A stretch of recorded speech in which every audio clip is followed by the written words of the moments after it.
Hello guys, कैसे हो? I hope आप लोग बहुत अच्छे होंगे और स्वस्थ होंगे।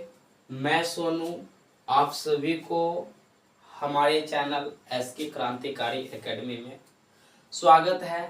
अगर आप अभी तक हमारे चैनल एसके क्रांतिकारी एकेडमी को सब्सक्राइब नहीं किए हो तो आप हमारे चैनल एसके क्रांतिकारी एकेडमी को सब्सक्राइब करके आप हमारे साथ जुड़ सकते हो। जैसा कि आप सभी जानते हो कि हम लोग जो लूसेंट के यूनिट नंबर 1 जो प्राचीन भारत के स्रोत हमें कहाँ कहाँ से मिलती है वह हम लोगों ने कंप्लीट कर लिए हैं। अब हम लोग पढ़ने प्रागैतिहासिक काल। अब ये जो ऐतिहासिक काल है ना, इसको हम लोग 3 काल खंडों में बांटकर पढ़ते हैं। तो लिखो ऐतिहासिक काल।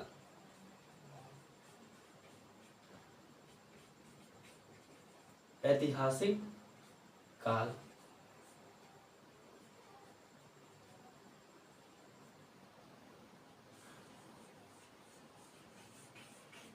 अब ये जो ऐतिहासिक काल है ना, इसको हम लोग 3 काल खंडों में बांटकर पढ़ेंगे।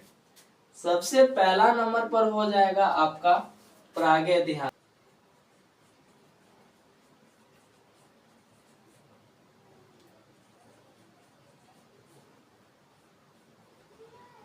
तो पहले नंबर पर आ जाता है प्रागैतिहासिक काल। सेकेंड नंबर में हम लोग पढ़ेंगे इसके बारे में बाबू अद्धा ऐतिहासिक काल के बारे में। अब ये जो अद्धा ऐतिहासिक काल के बारे में हम लोग सेकेंड में पढ़ेंगे और थर्ड नंबर में हम लोग किसके बारे में पढ़ेंगे तो ऐतिहासिक काल के बारे में पढ़ेंगे। ऐतिहासिक काल के बारे में हम लोग अध्ययन करने वाले हैं। तो आपने देखा कि हम लोग ये जो ऐतिहासिक काल है, ये जो ऐतिहासिक काल को 3 काल खंडों में बांटकर पढ़े हैं। एक प्रागैतिहासिक काल, एक अद्धा ऐतिहासिक काल और एक ऐतिहासिक काल। अब देखो, जो हमारे प्रारंभिक समाज थे वो ना तो पढ़े लिखे थे और ना ही उसे किसी चीज का सूझबूझ था। क्या गलत है, क्या सही है, इन सभी चीजों में वो लोग जो है वो अंतर नहीं कर पाते थे। समझ रहे हो? जो मिलता था वो खा लेते थे।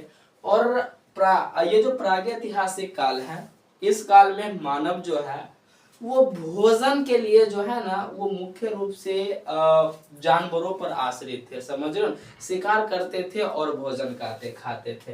तो अब ये जो प्रागैतिहासिक काल है, इस काल में इसका हमें किसी भी प्रकार के लिखित जो है वह जानकारी नहीं मिलती है। समझ रहे हो?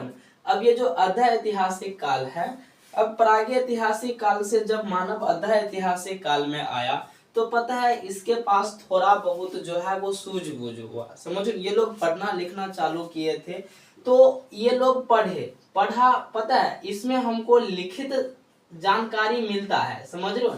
इसमें हमको लिखित जानकारी मिलता है, लेकिन इस काल के जो मानव इस प्रकार से लिखा है कि कोई अभी तक जो होता है वो पढ़ा नहीं गया है। मतलब कि अभी तक कोई जो है वो क्या लिखा है क्या नहीं लिखा है इस चीज को कोई अभी तक पढ़ ही नहीं पाया। समझ रहे हो?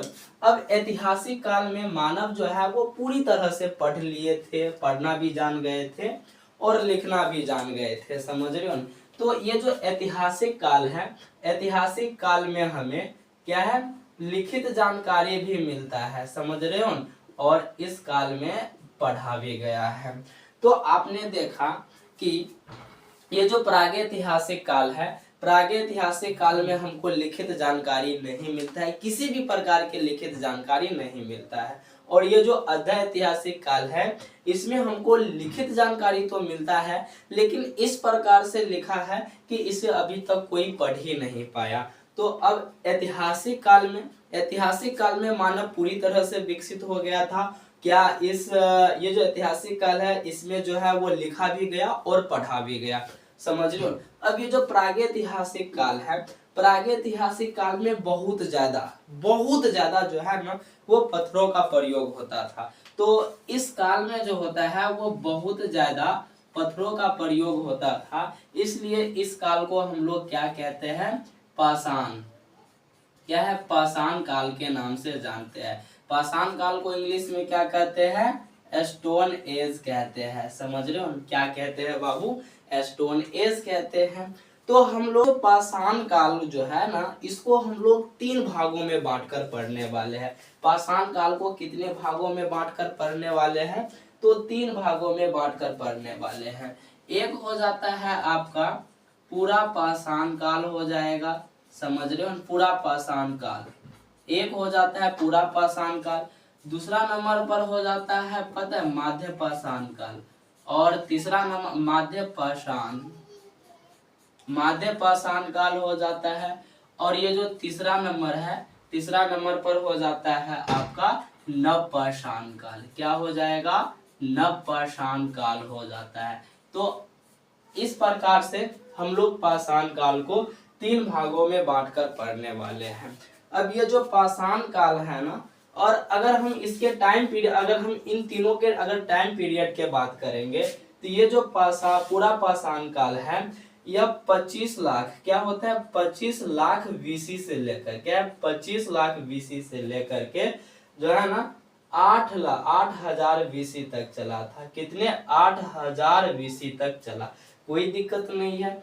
अब ये जो होता है माध्य पाषाण काल, ये 8,000 बीसी से लेकर के 4,000 बीसी तक चला। कितने बीसी तक, 4,000 बीसी तक चला। अब ये जो होता है वो नव पाषाण काल।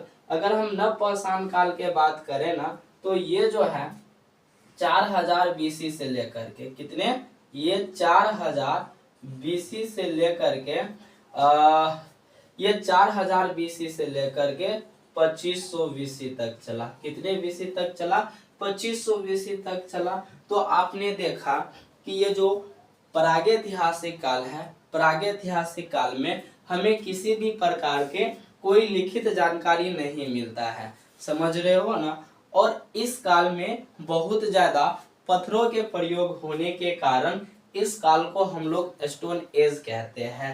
अब स्टोन एज को हम लोग 3 भागों में बांटकर पढ़ते हैं। एक हो जाता है पूरा पाषाण काल, एक हो जाता है माध्य पाषाण काल, और एक हो जाता है आपका नव पाषाण काल। समझ रहे हो। अगर हम इन तीनों के टाइम पीरियड के बात करें तो पूरा पाषाण काल जो है वो 25 लाख से लेकर 8,000 बीसी तक चला था, कोई दिक्कत नहीं है। माध्य पाषाण काल के अगर हम बात करें तो ये 8,000 बीसी से लेकर के 4,000 बीसी तक चला। और नव पाषाण काल के अगर हम बात करें ना, तो ये 4,000 बीसी से लेकर के 2500 बीसी तक चला था, कोई दिक्कत नहीं है यहाँ तक। अब देखो, अगर हम अर्ध ऐतिहासिक काल के बात करें ना, तो ये जो अर्ध ऐतिहासिक काल है इसमें हमको मुख्य रूप से किसके बारे में पढ़ना है, अर्ध ऐतिहासिक काल में। अब ये जो अर्ध ऐतिहासिक काल है इसमें हमको सिंधु घाटी सभ्यता, क्या होता है, सिंधु सभ्यता, या फिर आप इसे सिंधु घाटी सभ्यता के नाम से भी जानते होंगे, सिंधु सभ्यता। क्या आप ये जो अर्ध ऐतिहासिक काल है इसमें आप लोग सिंधु सभ्यता और वैदिक सभ्यता के बारे में पढ़ोगे। क्या होता है वैदिक सभ्यता, सिंधु सभ्यता और वैदिक सभ्यता के बारे में पढ़ोगे। अगर हम सिंधु सभ्यता और वैदिक सभ्यता के बात करें तो सिंधु सभ्यता जो है वो 2500 बीसी से लेकर के 1750 बीसी तक चला था, समझ रहे हो। अगर हम वैदिक सभ्यता के बात करें ना, तो वैदिक सभ्यता जो है वो 1500 का कितना, 1500 बीसी से लेकर के कितना तक चला, 600 बीसी तक चला, 600 बीसी तक चला। अब आ जाते हैं ऐतिहासिक काल। ऐतिहासिक काल को भी 3 कालखंडों में हम लोग बांट करके पढ़ने वाले हैं। पहला नंबर पर हो जाएगा क्या, प्राचीन इतिहास, क्या है, प्राचीन इतिहास हो जाता है। उसके बाद दूसरा नंबर पर हो जाएगा क्या, मध्यकालीन इतिहास हो जाता है। और तीसरा नंबर पर आ जाता है आपका आधुनिक इतिहास। आधुनिक इतिहास आ जाता है, समझ रहे हो। तो इस प्रकार से हम लोग इतिहास को भी 3 कालखंडों में बांटकर पढ़ते हैं।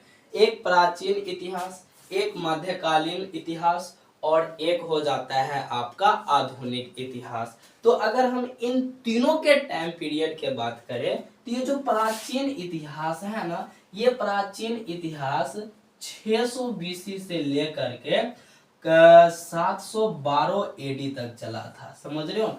प्राचीन इतिहास कब से कब तक चला, तो 600 बीसी से लेकर के 712 एडी तक चला। अब मध्यकालीन इतिहास जो होता है वो 712 एडी से लेकर के 1707 एडी तक चला, समझ रहे हो, कोई दिक्कत नहीं है। अगर हम आधुनिक इतिहास के बात करें तो आधुनिक इतिहास जो होता है वो 1707 एडी से लेकर के 1947 तक चला और 1947 में हमारे देश क्या हो गए, आजाद हो गए। और आप जानते हो कि हमारे देश पर ब्रिटेन ने 200 वर्ष तक शासन किए थे, 200 वर्ष तक लूटा। तो देखो, तो आप लोगों ने देखा कि ये ऐतिहासिक काल है। ऐतिहासिक काल को हम लोग 3 कालखंडों में बांटकर पढ़ते हैं। एक प्रागैतिहासिक काल, दूसरा अर्ध ऐतिहासिक काल और तीसरा ऐतिहासिक काल हो जाता है, समझ रहे हो। अब ये जो प्रागैतिहासिक काल है, प्रागैतिहासिक काल में हमें किसी भी प्रकार के कोई लिखित जानकारी नहीं मिलती है, समझ रहे हो। और इस काल में बहुत ज्यादा पत्थरों के प्रयोग होने के कारण इस काल को पता है हम लोग क्या कहते हैं, स्टोन एज अर्थात पाषाण काल के नाम से इसे हम लोग संबोधित करते हैं। तो अब ये जो पाषाण काल है ना, पाषाण काल को हम लोग 3 भागों में बांटकर पढ़ने वाले हैं। एक हो जाता है पूरा पाषाण काल, एक माध्य पाषाण काल और एक नव पाषाण काल। अगर हम इन तीनों के टाइम पीरियड की बात करें तो ये जो पूरा पाषाण काल है यह 25 लाख बीसी से लेकर के 8000 बीसी तक चला था, समझ रहे हो। अब ये जो माध्य पाषाण काल है यह 8000 बीसी से लेकर के 400 बीसी तक चला था और ये जो नव पाषाण काल है यह 400 बीसी से लेकर के 2500 बीसी तक चला था, समझ रहे हो, कोई दिक्कत नहीं है यहाँ तक। अब इसके बाद अर्ध ऐतिहासिक काल में आते हैं। तो अर्ध ऐतिहासिक काल में हमें सिंधु सभ्यता के बारे में पढ़नी है और वैदिक सभ्यता के बारे में पढ़नी है। तो सिंधु सभ्यता जो होता है वो इसमें हमको सिंधु सभ्यता के अगर हम टाइम पीरियड के बात करें ना तो टाइम पीरियड 2500 बीसी से लेकर के 1750 बीसी तक हमारे सिंधु सभ्यता चलता है और फिर 1500 बीसी से लेकर के 600 बीसी तक हमारी वैदिक सभ्यता चलती है, समझ रहे हो। फिर अब आ जाते हैं हम ऐतिहासिक काल। ऐतिहासिक काल को हम लोग जो है ना वो 3 कालखंडों में बांटकर पढ़ेंगे। एक हो जाता है प्राचीन इतिहास, एक मध्यकालीन इतिहास और तीसरा नंबर में क्या हो जाता है, आधुनिक इतिहास, समझ रहे हो, कोई दिक्कत नहीं यहाँ तक। अब ये जो प्राचीन इतिहास है ना, अगर इसके टाइम पीरियड के बात करें तो 600 बीसी से लेकर के 712 एडी तक चला था। तो आई होप आप लोग जो है ना इस बातों को ध्यान रखे होंगे कि बीसी क्या, अब देखो बीसी और क्या होता है एडी में क्या अंतर है। अब देखो अगर आप लोग भूल गए हो तो इस चीज को हम एक बार और दोहरा देता हूं। अब देखो बीसी, बीसी का मतलब होता है बिफोर द क्राइस्ट, समझ रहे हो। बीसी का फुल फॉर्म होता है बिफोर द क्राइस्ट अर्थात ईसा पूर्व। इसमें क्या होता है कि इसमें होता ये है कि समय जो है वो सीधा ना चल के, क्या समय जो है वो सीधा ना चल के, इसमें समय कैसे चलता है, उल्टा चलता है, समझ रहे हो। और ये जो एडी है, एडी में समय क्या करता है, एडी मतलब क्या होता है, ईस्वी। ईस्वी क्या करता है आप सभी को पता है कि ईस्वी सीधा ही चलता है। तो इस प्रकार से आप लोग बीसी और एडी में बहुत अच्छे तरह से अंदर समझ गए होंगे। तो अगर आप लोगों ने बीसी और एडी को बहुत अच्छे तरह से समझना चाहते हो तो इससे जो पहले वाले चैप्टर हमने कराया जिसका नाम है प्राचीन भारत के स्रोत, जो है ना, ये जो चैप्टर है यूनिट नंबर 1, उसमें जो है हमने इस चीज के बारे में चर्चा की है, आखिर बीसी और एडी में क्या अंतर है, और हमने बहुत अच्छे तरह से बताया और बहुत अच्छे तरह से एक्सप्लेनेशन भी किए हैं। तो चलो हम चलते हैं अपने आगे की ओर। तो अब ये जो होता है वो ऐतिहासिक काल, इसको हम लोग 3 कालखंडों में बांटकर पढ़ने वाले हैं, समझ लो। एक प्राचीन इतिहास, एक मध्यकालीन इतिहास और एक आधुनिक इतिहास। तो ये जो प्राचीन इतिहास है ना, इसकी टाइम पीरियड 600 बीसी से लेकर के 712 एडी तक यह चलता है। और मध्यकालीन इतिहास जो है यह माफ कीजिएगा, ये जो मध्यकालीन इतिहास है यह 712 एडी से लेकर के 1707 एडी तक चलता है। और ये जो आधुनिक इतिहास है ना, यह 1707 एडी से लेकर के 1947 तक चलता है। तो आई होप आप सभी को यह लेक्चर समझ में आया हो, यह वीडियो अच्छा लगता है तो आप हमारे चैनल के साथ जुड़िए और पूरे लूसेंट कंप्लीट करिए। इस चैनल पर वो जो नीली वाली बुक है पूरा लूसेंट कंप्लीट कराया जाएगा। और हमने तो आपको हमारे यह वीडियो अच्छा लगता है तो आप हमारे चैनल को सब्सक्राइब करके हमसे जुड़ सकते हो, और इस वीडियो को शेयर करना प्लस लाइक करना ना भूलिए, क्योंकि आपके एक लाइक हमारा उत्साह है, हमारे जुनून है। पता है, आपके एक लाइक हमारे जो है ना प्रेरणा होता है क्लास करवाने की होता है। तो चलो हम मिलते हैं अगले लेक्चर में। Bye bye.